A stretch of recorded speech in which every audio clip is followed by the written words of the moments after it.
I'm going to start this video with a question. What's your favorite movie that Ron Howard's directed? And you can't say the Han Solo movie, which, in case you haven't heard, he's been hired to finish directing after the firing of Lord and Miller. Anyway, I'm sure some of you out there are thinking, I don't even know anything he's directed off the top of my head, while others have probably, within the last day or so, looked that up. And to be honest, I'm in that category, while others are probably familiar with his work and do have a favorite movie of his. And my answer to that question, as to which is my favorite of his movies, well, it would probably either be Willow or Apollo 13, though there are some others that he's directed that I've enjoyed.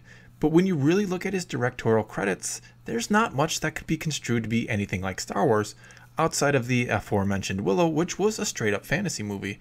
And yes, I do very much consider Star Wars to be more science fantasy than science fiction. Then again, there really aren't many movies out there like Star Wars to begin with. Well, not good ones anyway, because back in the early 80s, many tried and failed to be the next Star Wars. Anyway, keeping that in mind, that Star Wars is almost a genre in itself, I certainly won't consider it a strike against Howard that Willow is the closest thing he's directed to it on his resume.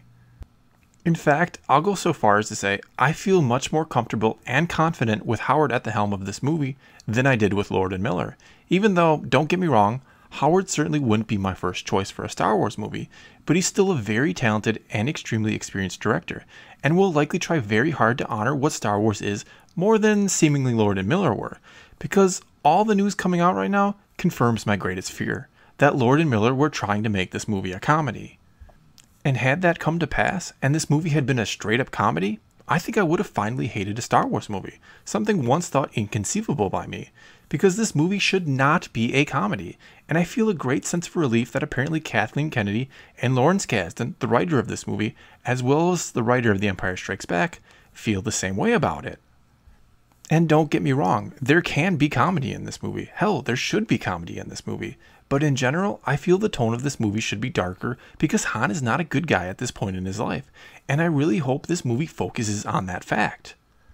But what I actually think the real question here should be is, should this movie have been made in the first place? Because a couple days ago, when Lord and Miller were initially let go, I put up a video, and in the comments the overwhelming theme was, why did they ever decide to make this movie in the first place?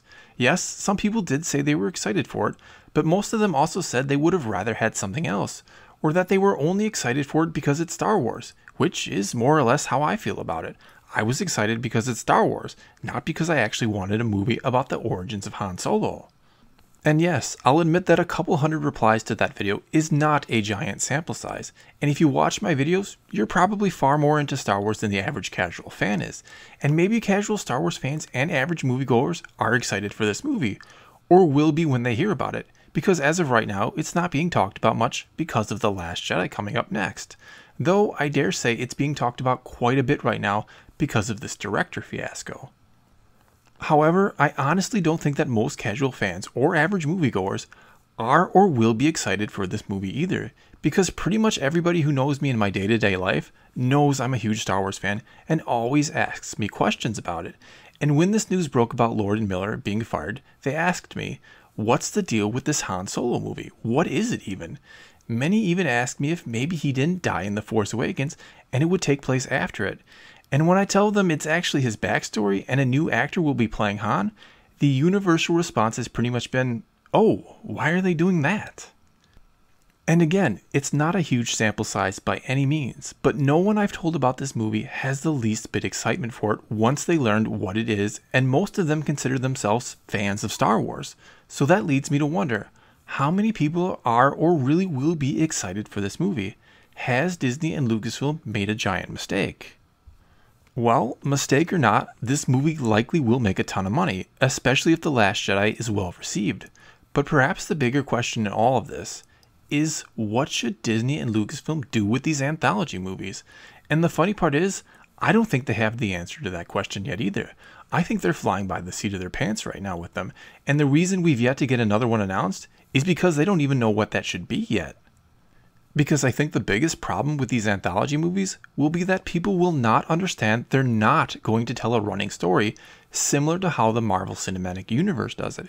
Yes, the MCU has introduced many different characters and has movies that have, in a sense, fallen into completely different genres, but most people understand that there is a timeline in the MCU and that they are constantly building to the next Avengers movie. They also have the luxury of crossing over characters to remind you that this is all the same universe at the same time. And I think the average Star Wars fan and moviegoer is going to expect that these Star Wars movies are going to do the same thing. And as proof of that, again, a lot of people who asked me about the Han movie thought it was going to be Harrison Ford playing Han and that it would take place after The Force Awakens. And when they thought that, they were actually very excited for it. Go figure. But how they expected Han to have survived after being stabbed in the chest and then falling who knows how far before the whole planet blew up, well, that I don't know. And I know some of you might roll your eyes and wonder why they would think that or how they don't know it's a young Han and that it'll take place before Episode 4. But again, as I've said in other videos, most fans of Star Wars see the movie once or twice and then they forget about Star Wars altogether until suddenly a new trailer comes out. Then again, they forget about Star Wars till the next trailer and the eventual movie release. And I'm not saying there aren't a lot of hardcore fans out there who keep up on the news pretty much daily, but we are greatly outnumbered by the casual fans. And if Disney and Lucasfilm decide to jump all over the timeline with these movies, which seems to be the plan, at least right now, I think they're going to turn off a lot of people with these movies. And the one way around that I can see, and you're likely going to hate this idea, would be for most, if not all of the anthology movies to take place in the time period after the sequel trilogy and involve the continuing stories of those characters from those movies. The only other real viable options is to continue to feature very well-known characters such as Han or very well-known events like the stealing of the Death Star plans, which would mean there are a lot of very cool Star Wars stories we're likely never going to see on the big screen. Well, that's all I got for you this time. Now it's your turn to tell me what you think. Are you happy about Ron Howard stepping in for Lord Miller? And how do you honestly think Disney and Lucasfilm should handle future anthology movies, keeping in mind that not all fans likely keep up with as much as you and I do? So let me know in the comments below and let's talk some Star Wars. And until next time, thanks for watching.